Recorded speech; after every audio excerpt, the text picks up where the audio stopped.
Hi guys, good evening! Welcome back po dito sa Gandara Asaya Channel for Showbiz Update. Ang tatalakayin nga po natin at pag-uusapan para po sa gabing ito ay patungkol pa rin sa kaganapan ni Kim Chu sa hair fix sa MOA kanina mga Kimpaw.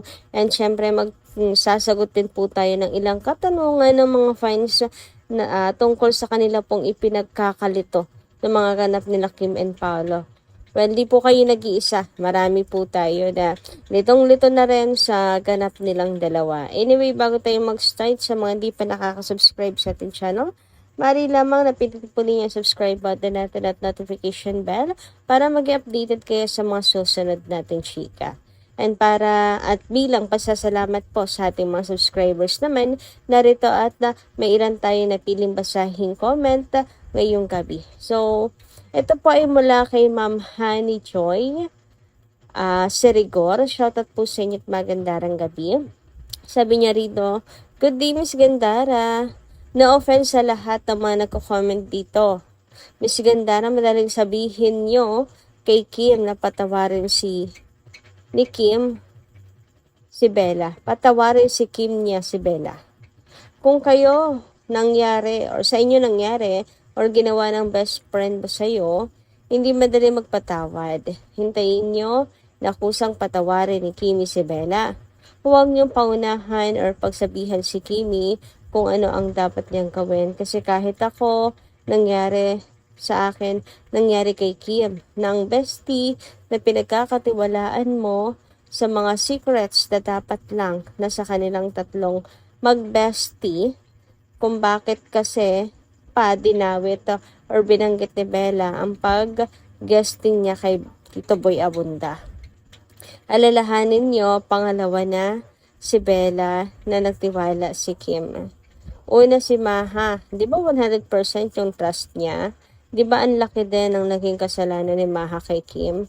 Tapos naulit kay Bella. Kaya huwag kayong mag-comment na patawarin na agad ni Kim si Bella. Siyempre masakit sa parte ni Kim. Kaya naiintindihan ko si Kimi. Ayan, thank you so much, Miss Honey Joy, sa inyong comment. Medyo may ilan lamang pong mga typo errors, pero gets naman yung pinakapunto po ninyo. And oo nga, no, mga kakimpaw. Parang anong hirap na para kay Kim po ang magtiwala mga kakimpo kasi lagi na lang siyang binibetrayed.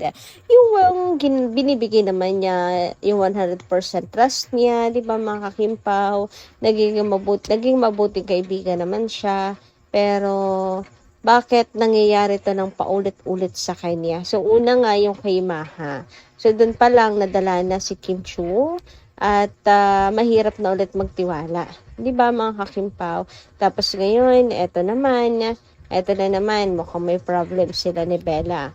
Marami ng mga fans ang nagsasabing hindi totoo yan, mga vloggers lang at mga fans lang ang nagtatalo at nagsasabi na may away, pero wala naman talaga. Pero kasi guys, may basihan kasi, kaya patuloy na pinag-uusapan ang bagay na to at wala rin pong mga confirmations, hindi rin po tinutuldukan nila Kim ang tungkol sa issue na to. Actually, nadadagdagan pa dahil sa mga parinig. But speaking of pagpapataway, parang talagang kinakailangan po ng panahon to mga kakimpaw. Hindi nyo masisisi kung si Kim Chu po ay mawawalan po talaga ng tiwala. At hindi po agad-agad yun basta-basta maibabalik kasi naranasan na niya ang parati pong traitor rin ng mga kakimpaw.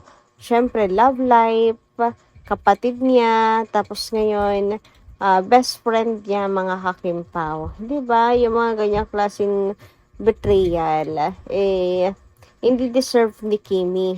Kaya naman wag po talaga natin siyang madaliin. Pero panalangin din po natin na sana magkaayos sila mga kakimpaw. Matagpuan ni Kim Chu ang pagpapatawad po sa kanyang puso. Kasi mahirap yon yung mayroon kang kinikimkim sa iyong damdamin, sa kailaliman ng iyong puso mga kakimpaw.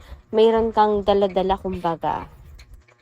Pero Mama Honey Joy, dito naman sa mga commenters natin, usually payo lang naman kay Kim, hindi naman sa pinangungunahan siya. Payo lang kay Kim bilang nakakatanda, senior, at tinuturing na rin siyang anak.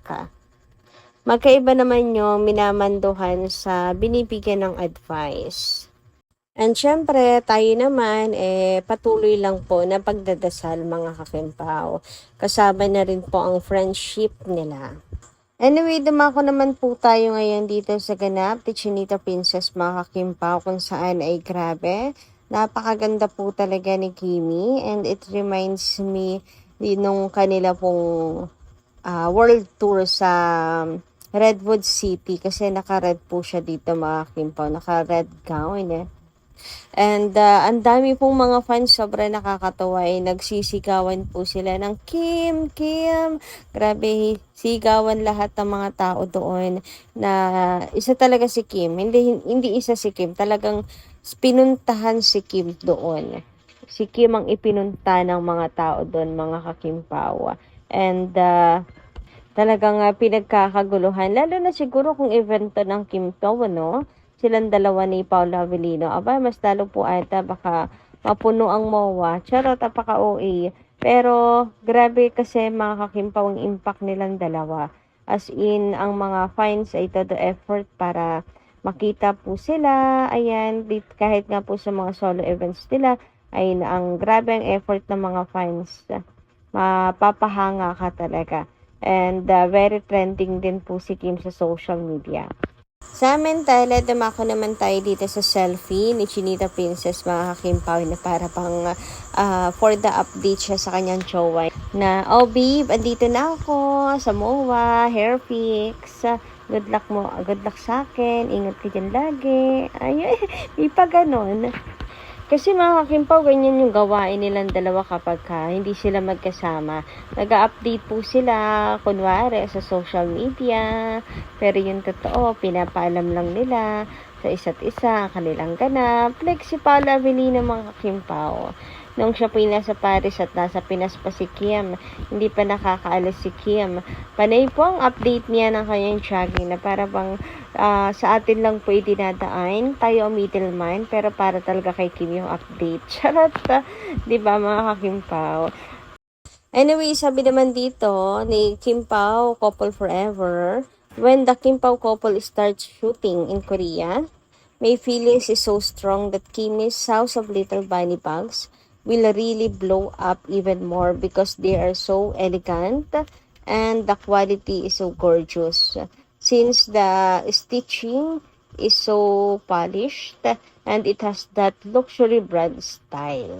Nako, magdilang anghel nawa kayo, Kim Pao couple forever. Para kapag dumami na dumami, ayan, sumangay na sumangay, ang pop-up store ni Kim, ang kanyang House of Little Bunny, makapag-focus na lamang po siya sa kanyang business. Hoy, charot lang. Pero, di ba, mga Kimpaw, tayo din, ganun din yung feeling natin, talagang blow up to Bigla tong tataas mga Kimpaw ang demand ng House of Little Bunny bags. Dahil ang gaganda ng style. Sayang lang yung ibang makabibili, wala pong autograph from Kimi kasi magiging busy na po siya mga Kimpaw sa copy, no? Lalo na kapag nagsimula na talaga sila mag-taping sa South Korea mga Kimpaw. Pero okay lang kasi iba naman, 'di ba? Ang mga fine talagang habol po ay autograph pa. Pero yung mga casual buyers, talagang quality po ang hinahanap. Anyway, speaking of Kopino, kailan nga kaya sila babiyahe, lilipad, papuntang ibang bansa? So, si Paolo Avellino, mukhang nauna na nga po mga Kakimpaw, ganyan. Pero hindi pa naman kasi yun sure. Meron nga nagsabi sa atin, nakakalito. Ano ba talaga, sinundo ni po si Kim sa MOA or nakalipad na si Paolo Avellino? Contradicting kasi. Pero kasi hindi pa kasi sure hanggat wala pa talaga nag-update. Kaya puro tourist pa lamang sa ngayon. Pero more likely, si Pao talagang nauna mga Kakimpaw. So, abangan na lang po natin kapag meron na talagang confirmed na update tungkol po dito. Siyempre, agad-agad isi-share po natin yan sa inyo. Siyempre, di ko kayo makakalimutan mga kakimpaw. Samantala, sabi naman dito ni Ma'am Lolita Maestrado, inggit lang talaga sila kay Kim. Dahil nakahilera si Kim sa mga sikat. Yeah, sobrang ganda si Kim. All eyes are with Kim. See? Sobrang sikat. Number 1 trending pa nung gabing yon. God bless Kim. So, tungkol po ata ito sa Bingo Plus event ni Kimi. Talagang lahat ng mga matay na sa kanya, mga kimpaw. Ako, Ma'am Gandara, masayang masaya kami pag marinig namin na magkasama ulit ang kimpaw. Sana palagi mangyari to. Huwag kayong mag-alala. Pag nagsimula ng taping nila, lagi-lagi na po silang magkakasama at updated tayong lahat. Anyway, hanggang dito lang po man aking update. Maraming salamat po sa inyong pakikinig. And kita-kits po muli sa mga susunod nating ayuda. Maraming salamat at ingat po palagi.